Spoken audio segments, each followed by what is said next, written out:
Hey everyone, welcome back to the channel. If you're driving a Honda or an Acura and that dreaded check engine light just popped on, you've come to the right place. Today, we're diving deep into a very common fault code, P1491.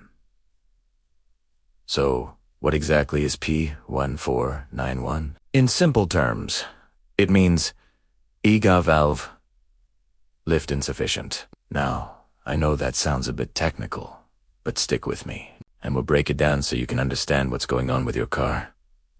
First off, what is an EGR valve? EGR stands for exhaust gas.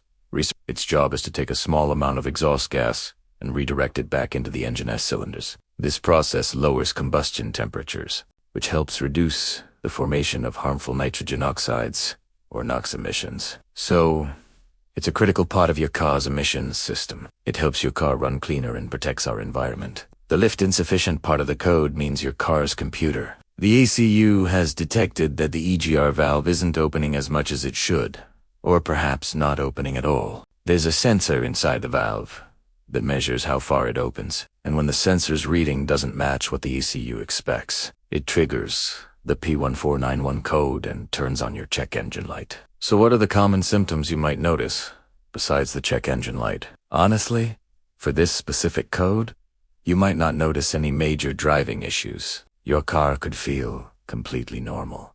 However, in some cases, you might experience a rough idle, some engine hesitation, or maybe even a slight decrease in fuel economy, the most surefire sign. There will always be that illuminated light on your dashboard. Another big symptom you can't see but is very important is failing an emissions test. If you have a P1491 code, you're almost guaranteed to fail.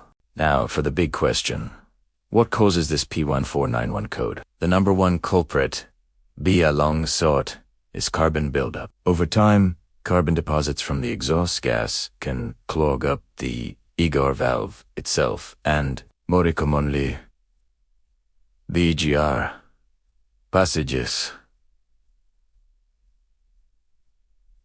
Intake manifold. Think of it like a clogged artery in your engine. These deposits restrict the flow of exhaust gas and can physically prevent the EGR valve from opening correctly. It's especially common on older Hondas and Acuras with higher mileage. Another possible cause could be a faulty EGR valve. The valve is a mechanical part with an electronic sensor, and either component can fail over time. Less common causes include a vacuum leak in the hoses connected to the EGR system, or a problem with the wiring or connectors going to the EGR valve sensor. In very rare cases, the issue could even be with the ECU itself, but you should always rule out the other possibilities first. Alright, let's talk about how to diagnose and fix this. The first step is always to confirm the code with an OBD2 scanner. Once you've confirmed it's P1491, a visual inspection is a good next step. Look for any cracked, disconnected, or damaged vacuum hoses around the EGR valve. Check the electrical connector for any signs of corrosion or damage.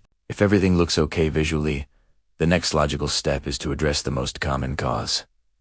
Carbon buildup. ULL need to remove the EGR valve and inspect the ports on both the valve and the intake manifold. I can almost guarantee you'll find them clogged with black, sooty carbon. Cleaning these passages is usually the fix. You'll need some basic tools, a can of carburetor or throttle body cleaner, and some small brushes or picks. Carefully spray the cleaner into the ports and use your brushes to scrub away the carbon.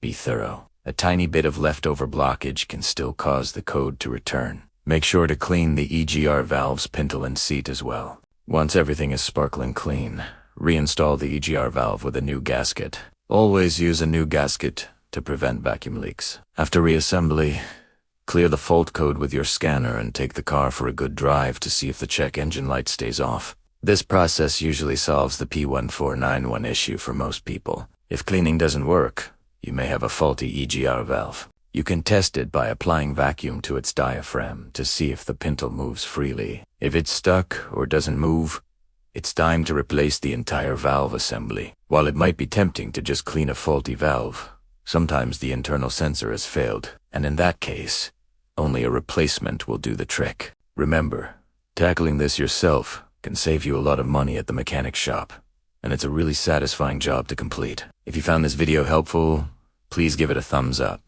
And don't forget to subscribe for more car repair guides just like this one. Thanks for watching, and I'll see you in the next video.